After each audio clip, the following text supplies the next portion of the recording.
पूर्वी कसं की आपण सकाळी उठतो आणि पहिले मग निवांत चहा घेऊ, मग निवांत जरा पेपर वाचू किंवा मग बघू आंघोळ. नाही, त्यावेळेला पहिले अंथरूण उठलं की डायरेक्ट बाथरूम मध्ये पहिले आंघोळ करायची, आंघोळ करून चांगले छान कपडे घालायचे, मग यायचं, पहिले पूजा करायची, मग नाश्ता वगैरे, मग सगळं. त्यामुळे हा आईचा नियम आहे. आई घरी जातो तेव्हा आईला मी जास्त काम करून देत नाही. ते भांडी घासण्यापासून लादी पुसण्यापासून मी करतो.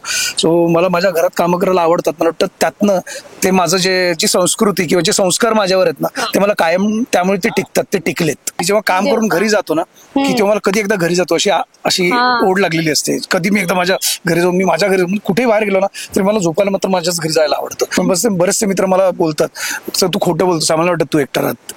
त्यामुळे पण सुद्धा यावर्षी काहीतरी घेतोय, पण ते गुढीपाडव्याला येऊ शकत नाहीये. खरं तर प्लॅन होता की गुढीपाडव्याला येईल, पण एनिवे जी नवीन गोष्ट किंवा नवीन व्यक्ती असो, कुठलंही काही असो, जे नवीन माझ्या आयुष्यात येत असतं तो प्रत्येक दिवस माझ्यासाठी गुढीपाडवा आहे.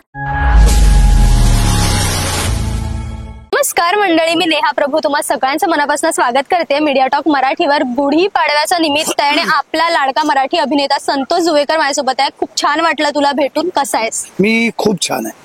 बरं, नवीन वर्ष आहे आणि मला खूप आनंद होतोय की इतक्या मोठ्या काय म्हणतो प्रचंड सक्सेस नंतर तुला पाहायला मिळतंय. कारण की अभिमान वाटतो ना आपल्याला की आपला मराठी कलाकार आहे आणि खूप भारी वाटतंय मला. धन्यवाद. बरं, आता वर्षाकडे कसं पाहतोयस?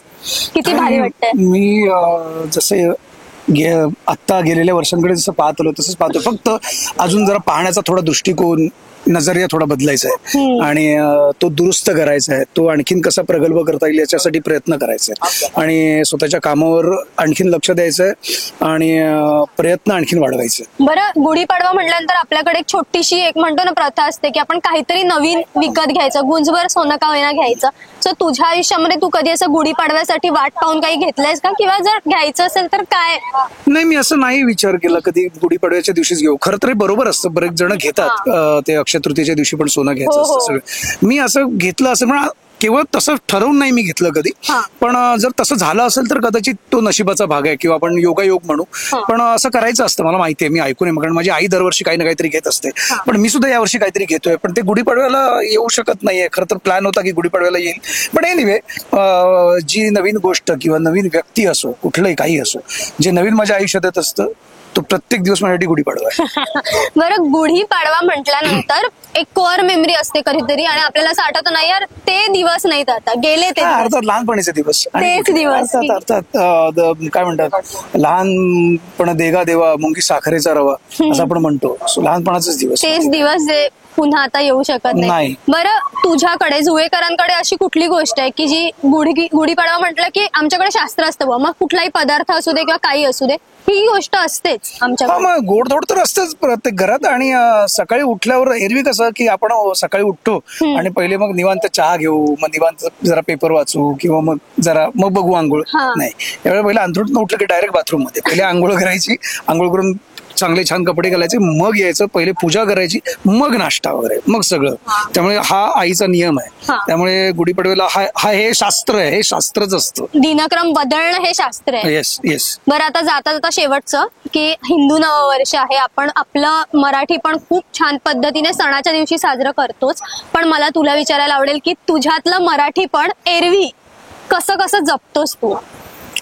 मी मराठी पण जपतोच, त्याबद्दल वाचते. प्रत्येक मराठी माणूस आपलं मराठी पण जपत असतो आणि ते जपलंच पाहिजे. तो आपला हक्क आहे, आपलं कर्तव्य आहे. आणि मी खरं तर म्हणजे मध्यमवर्गीयातनं वर आलेलो आहे, त्यामुळे मला असं वाटतं की जे मी करतो माझ्या घरासाठी, मी बऱ्याच वेळेला माझ्या घरात आई वगैरे जाते किंवा आई घरी जातो तेव्हा आईला मी जास्त काम करून देत नाही. ते भांडी घासण्यापासून लादी पुसण्यापासून मी करतो. सो मला माझ्या घरात कामं करायला आवडतात. मला वाटतं त्यातनं ते माझं जी संस्कृती किंवा जे संस्कार माझ्यावर आहेत ना ते मला कायम त्यामुळे ते टिकतात, ते टिकलेत. म्हणजे अवधूत दादानी जे लिहिलं होतं की घर नेटकं ठेवतो, ते मला माझ्या आईकडून आलंय. माझ्या फॅमिलीत आम्ही सगळेच भाऊ, मग सगळ्यांचं आईकडूनच आलेलं आहे. अर्थात सगळी फॅमिलीच तशी आहे, त्यामुळे आम्हाला तो क्लीननेस, स्वच्छता आम्हाला खूप आवडते. आणि तो एक समज आहे की जिथे आपण राहतो ना ती वास्तू स्वच्छ आणि छान असेल ना, तर मला वाटतं मी जेव्हा काम करून घरी जातो ना की तेव्हा मला कधी एकदा घरी जातो अशी ओढ लागलेली असते. कधी मी एकदा माझ्या घरी जाऊन, मी माझ्या घरी कुठेही बाहेर गेलो ना तरी मला झोपायला मात्र माझ्याच घरी जायला आवडतं. आणि आणि मला ते ओढ लागावी आपल्या घराची हो. आणि त्यामुळे मला ते क्लीननेस नीटनेटकेपणा आवडतो. पण बरेचसे मित्र मला बोलतात "सर, तू खोटं बोलतोस, आम्हाला वाटतं तू एकटा राहत." त्यामुळे बट येस, तो माझा स्वभाव आहे, ती माझी सवय आहे. बरेच प्रेक्षकांना काय सांगायला आवडेल, आता नवीन वर्षाचा सुरुवात होत आहे पण आपल्या बरेच कानाला खडे लागतात, तर तुला काय प्रेक्षकांना सांगायला आवडेल? मला काही सांगायचं नाही, मला फक्त तुम्हाला एवढंच सांगायचं मित्रांनो, तुम्हाला गुढीपाडव्याच्या हार्दिक शुभेच्छा. खूप छान राहा, मस्त राहा, खूप प्रेम करा लोकांवर. काही होत नाही राग तिरस्कार करून, प्रेम करा, समजून घ्या. आणि तुम्हाला जे मी सांगितलंय तेच मी स्वतःलाही सांगतो. येस, खूप प्रेम करतो मी, खूप प्रेम करेन, खूप समजून इतरांना घेण्याचा प्रयत्न करेन.